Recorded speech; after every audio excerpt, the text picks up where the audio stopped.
Welcome to Let's Talk Antigonish, the podcast where we sit down with neighbors, experts, and friends to explore the stories, the questions, and the big little issues that shape life in our town, one conversation at a time. This week, we're speaking with Anita Stewart about the Women's Center's plans for a brand new building where the old Tim Hortons used to be on James Street. Hello, everyone, and welcome to Let's Talk Antigonish. This is Justin Gregg. Here by myself. Anuj is still in India. We'll be back soon, though, so it won't just be me alone. And I'm speaking today with Anita Stewart, the Executive Director of the Antigonish Women's Resource Center and Sexual Assault Services Association. So welcome, Anita. Hi, Justin. Thank you for having me. It's great to have you. Thank you. So this interview came up because I had heard that there was a new building being built. And of course, everyone is super interested in hearing about new buildings being built. So this was our top priority. But we can also talk about that and then talk about the Women's Center in general. But first, tell us about this new building being built. Awesome. That's great. So we are extremely excited. Last year in May, we purchased a piece of land on James Street. And for folks listening, you may recognize the location. It's 45 James Street. It's the old Tim Hortons lot. So we purchased it. We tore down the old building, and we're just getting ready to launch our capital campaign. We do have our slogan. It's Rise Together, a hub for hope, healing, and rebuilding. We're extremely, like I said, excited, beyond excited. We are going with a sustainable net zero building with passive design solutions. So we'll be set up with solar panels, and which is extremely important for a nonprofit. First of all, it aligns with our goals and our philosophy and our mission statement here at the center, but it's just the right thing to do. It'll be an environmentally friendly building, and another big aspect that was extremely important to us was accessibility. Everything in our new build is purposeful and meets all requirements of accessibility. Actually, we're at the gold standard, I would say. Molly Merriman was our lead architect, and she is Canson certified.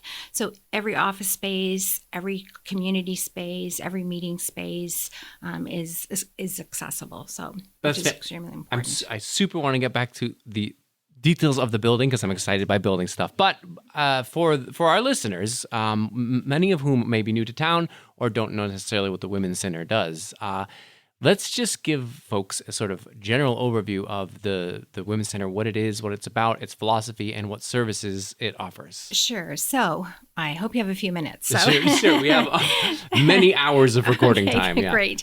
So we have women support workers.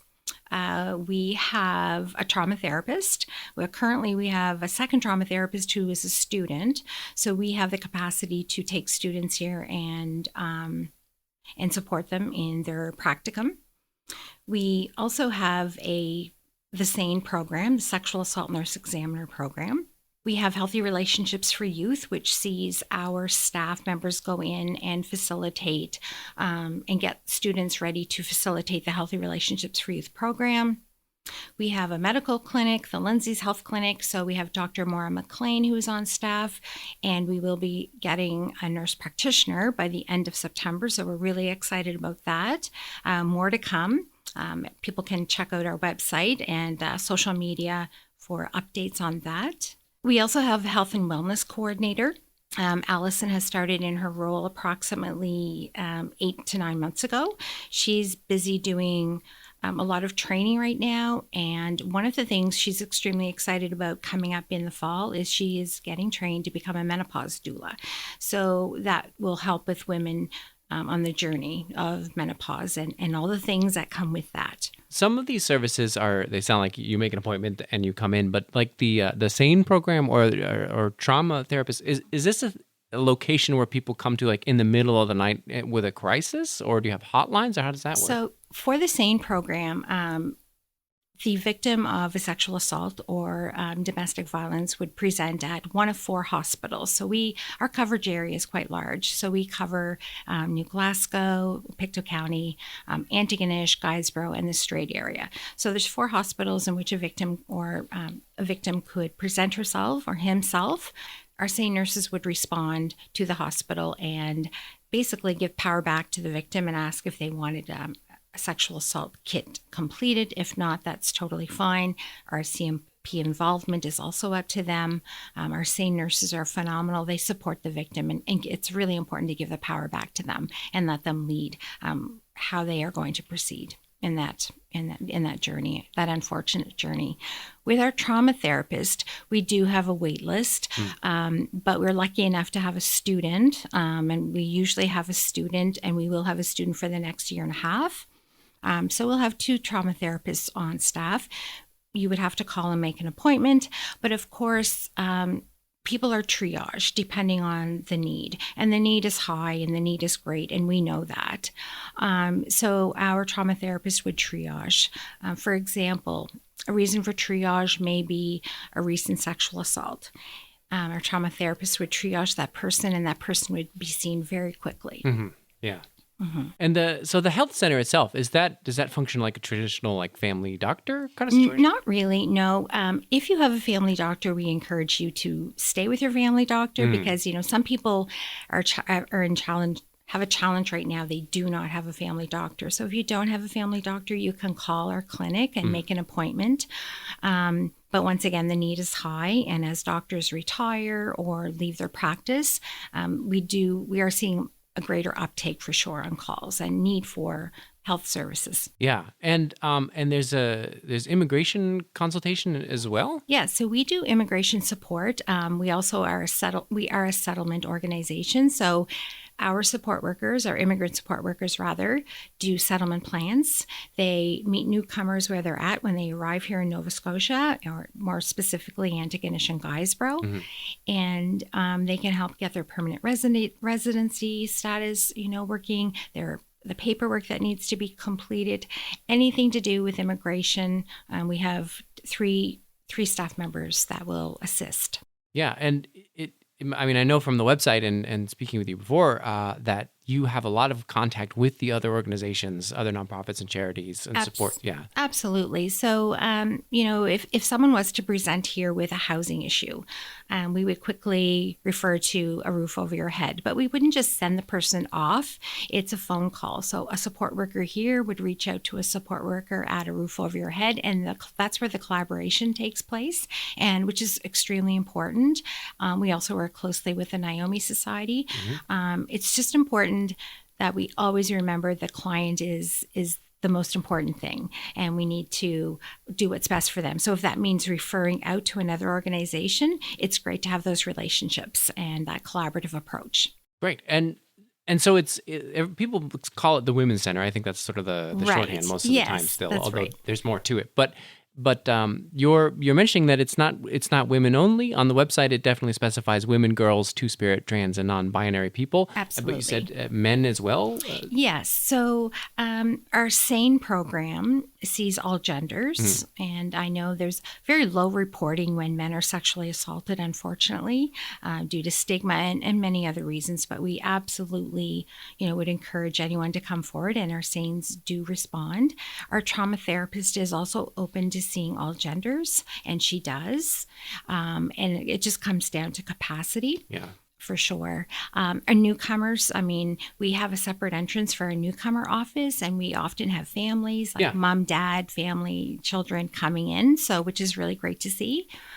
So yes, we're not just for women. I know we're called the Women's Center, but we do more than just serve women. Yeah, that's good to know. But most people, if you're new, you hear that, you probably think, it's probably not for me. But absolutely, it might be. So it may be, yes. Yeah. And so what are the origins? I believe this has been around since the 1980s, the organization? Yes, the organization is over 40 years, actually. Okay. I believe we're coming on to our 43rd year. So how did it start? What was the impetus? I guess well before my time, because I'm quite young. No, I'm just kidding. Well before my time, but certainly was born out of grassroots organization, women coming together to support other women, and it grew from there. And we've had the longest standing ED was Lucille Harper, who did amazing work for not only the center, but for our community. And we owe a lot to Lucille. And our center has just grown leaps and bounds. And I'm sure it looks very different than it did 43 years ago. Yeah, it's because we're in the Kirk building now. We're soon we'll be in the new building. Right. But there are a large number of offices upstairs for all these different organizations. Mm-hmm. But would it have started out more as a sort of an advocacy, sort of a because now it's very clinical in the sense that you're offering clinical services. But was that the original vision, or was it more just like protests and advocacy? Yes, there was a lot of advocacy for sure, and you can imagine what things were like and the climate was like back in 40 years ago, with women's rights and struggling and fighting for those rights. So yes, protests for sure. Is there anything about the current cultural climate, especially in the United States, that has made you, that's cause for concern, or maybe you're shifting your focus a little more? Because personally, I would be a bit nervous about rights for all people, trans, non-binary, women's rights for sure. Is that something that's changed your thinking? Absolutely. We have many discussions here about what's going on with our neighbors in the U.S. for sure. We sympathize and empathize with so many people that it feels like are losing their rights and have to, hide their identity, which is really traumatic. And I guess it makes us realize how lucky we can be here in Canada. So I feel that Canada, I don't want to alienate anyone, but I feel that we're just a safer place to live right now. It's very concerning to see what's going on in the U.S. Yeah, it feels that way that Canada is more welcoming. And I know families have come here from the U.S. Specifically because of these issues. Yes. Who have resettled here. Mm-hmm. Maybe opening a new center that's kind of a beacon in that sense might be... It's nice. I think the physical location, now we get to talk about the building. Oh, yes. The physical location is so important because it's visible. It'll have a big sign, and it just, like when they made the People's Place, suddenly, pooh, it's a hub. And so This is going to be a hub for what you're doing. Exactly. We're calling it a hub for hope, healing, and rebuilding. And that's extremely important. We're going to be able to expand our services. And we can't do that here in our current location. It will be a purpose-built facility that will be, I think, the first of its kind in our region. The center will respond to a rising demand for trauma-informed care, for women's health services, and community supports, especially living in rural Nova Scotia. It's so important. I know on the website it talks about how the demand for the services is growing. Yes. So, two questions. Do you think having a center will help you address the larger number of people? Why is demand growing? Yes. So first of all, having a larger center will absolutely increase our capacity to help more people. Why is it growing? I think more people are coming out for assistance and coming and seeking services, whereas before services may not have been as available, or women may not have felt empowered to leave. There are still a lot of challenges when women go to try to leave a relationship. Housing is, a major issue. The lack of housing, not just here in Antigonish, but all across the country. So unfortunately, women are staying in abusive relationships and not able to leave. On that point, when you're dealing with someone, because I recently had this conversation where we weren't sure who to contact. Someone is about to leave or hoping to leave an abusive relationship in a sort of crisis scenario. Where is what telephone number, what organization, where's the first person, the first contact that they have? If a woman is looking to leave, we do know, and stats show that is the most dangerous time for that woman. The risk is greater for that person. It depends. The Naomi Society, we are here to support. The Women's Center is here to support women when they are leaving. So it's important to reach out to either organization. Some women that are planning on leaving are already attached to our services, and they just feel comfortable with dealing with a support worker here. Yeah. If they're currently working with the Naomi Society and they present here at our center, those are conversations that our support workers would have, and then it could be a collaboration collaboration between us and the Naomi Society to get that woman to safety, whether it be in a transition house located in Port Hawkesbury, Leaside, or New Glasgow. Yeah, I think I was talking about this with the roof over your head. Maybe the those sort of transition houses. Is there nothing in Antigonish? No, Okay. no. Unfortunately, there's not. So, which can be a barrier. It does require a woman leaving her community, and if she has children, she also has to take her children with her. Yeah. And Leaside does obviously accept women and their children, and but it's very unfortunate and very unfair for the woman to have to leave her community. And if the children are in school, and you're taking them from Antigonish or Guysborough, Yeah. they have to go to either Port Hawkesbury or New Glasgow. So it would be wonderful if we had something like that here in Antigonish. Yeah, that's outside of the scope of your current building, obviously. 'cause That's right, That's a yes. different beast altogether. That's right. But yeah, so you've talked about the services that you're currently offering, and so when you move into the new space, are there additional things you think you're going to be able to offer services? Absolutely. So we will have an addictions counselor on site, which will be much needed in our community for sure. We will also have offices for a second and a potentially third trauma therapist. The need is great, as I may have mentioned. Our Lindsay's Health Clinic will also be expanding. Right now, we're sitting in the Lindsay's Healthcare Clinic, and as you can see, it's one room. Yep, it's quite small. It's quite small. In our new building, we'll have 3 examining rooms, so that just allows for more capacity for the nurse practitioner and the doctor. Our immigrant support program as well will be a bit larger in space. We will have offices, we're calling them flex offices right now. Our goal is to have a lawyer in our center several times a week. Access to legal aid sometimes can be challenging. If you make up over a certain amount of money, you may not be eligible. So we still need to be able to support those women with their legal questions when they're going to leave, or if they're in the middle of a divorce or a family dispute. Those are things we can help navigate. And that's why we're trying to bring everything under one roof, and we're calling it a hub, a hub for hope and healing, and just to rebuild their lives. There will be other things going on as well in the new build. Upstairs, we are planning I hope I'm not giving too much away, but we will have a menopause doula on staff. Our health and wellness coordinator is currently taking the training, and that will offer a lot of, menopause cafes and. Ooh, what's in a menopause cafe? Oh, well, you'll have to come, Justin. I feel like Check it out. it might not apply to me, but I can still come by. Sure. Yeah, no, actually, it applies if you have women in your life. Then it can apply to anyone, Fair really, enough. right? So what happens at a cafe? Yeah, it's about getting together and talking about menopause and the different stages of menopause, what to expect when you're going through menopause, because, years ago, that was taboo. And I think even, up until 5 years ago, people weren't talking about it. And it's really important to talk about it and talk about what happens to a woman's, not just her, we think about the traditional hot flash as well. Some women don't have that. They have brain fog and they have other symptoms that are going on. So Allison is going to be all ready to set up those cafes and have guest speakers come in. Could be doctors or specialists. So we're really excited about that. Also upstairs, we're planning a program called New Beginnings. Now that may change. New Beginnings is going to be a space for women to come in. Our staff will be able to assist women that are looking to get back into the workforce, maybe change their job, basically getting them ready to go back out into the workforce or maybe go back to school and what have you. And that will look different for every person, for every woman. It's important to meet our clients where they're at. I know that's sometimes a buzz or catchphrase, but it's so true, right? We can't just assume that we know what's best for the client. We always let them take the lead, and we're there to assist them and advocate for them. Yeah.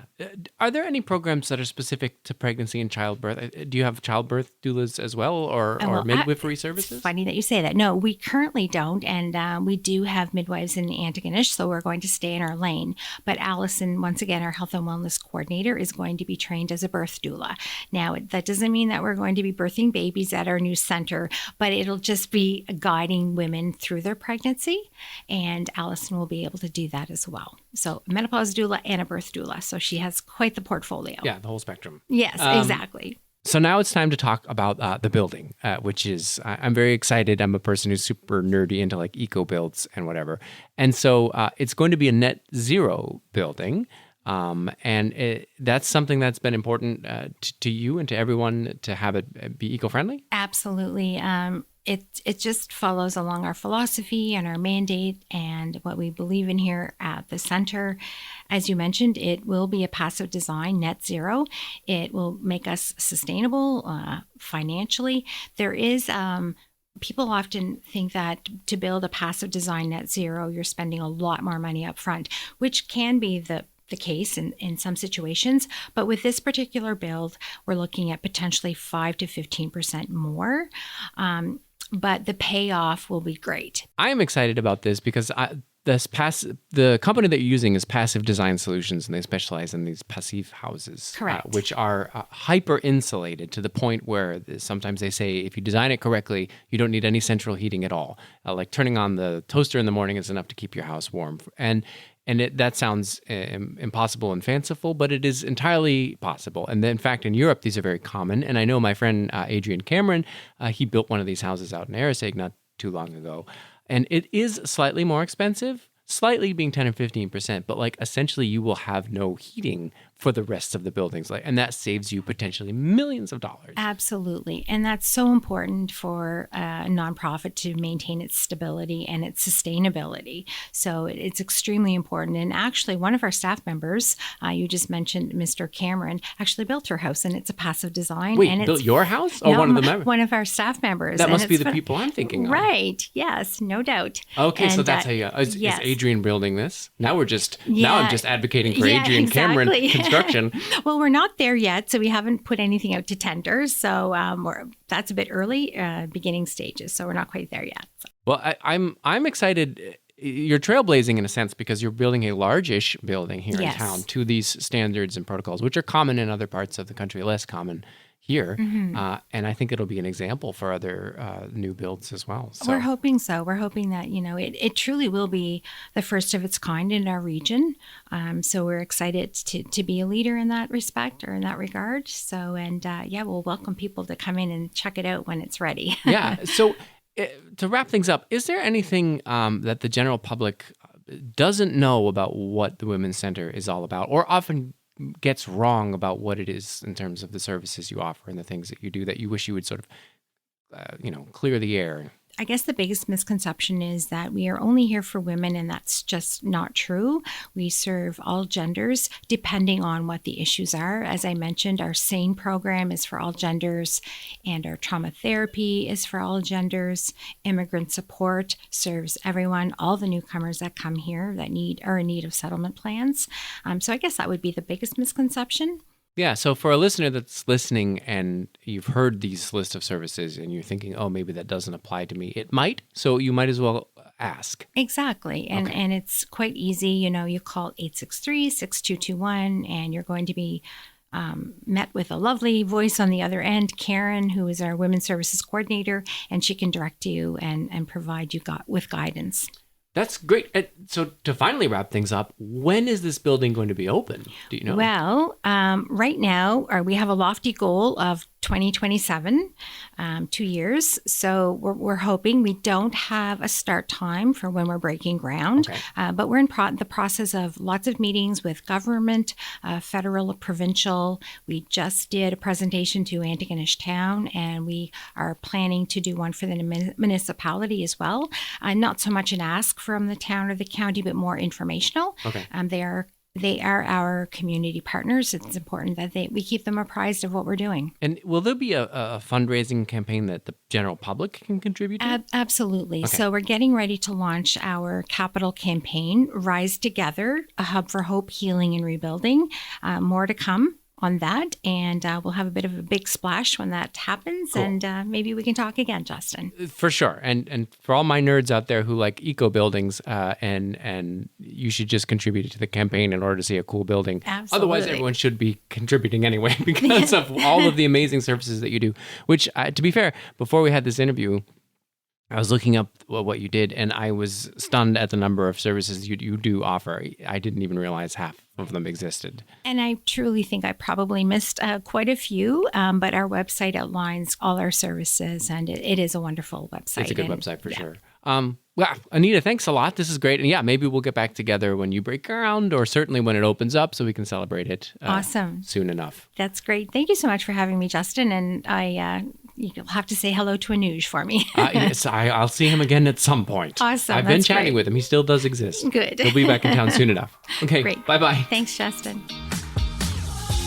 Thank you for listening to Let's Talk Antigonish. If you like the podcast, don't hesitate to subscribe. Just go to letstalkantigonish.ca and click. Voila! You'll receive new episodes right in your email inbox. This podcast is a labor of love. Please consider making a contribution, small or large. Maybe a monthly subscription. Depending on the level of public support, we would like to engage local producers and journalists to create more regular deep dive news stories about life here in Antigonish. Right now, it's just Anuj and I doing this in our free time. You can read all about the podcast and ways to support us at letstalkantigonish.ca. And if you're a local business that wants to sponsor the podcast or even place an audio ad, we are certainly not opposed. A huge thank you to all of our subscribers, and especially our paid subscribers, which have helped us to buy the audio equipment that we needed to get this thing off the ground. And remember to get in touch with us if you have an idea for a future episode or a burning question about life in Antigonish that you want us to explore and get answers to. We welcome all feedback. Just email us at letstalkantigonish@gmail.com. Let's talk, Antigonish.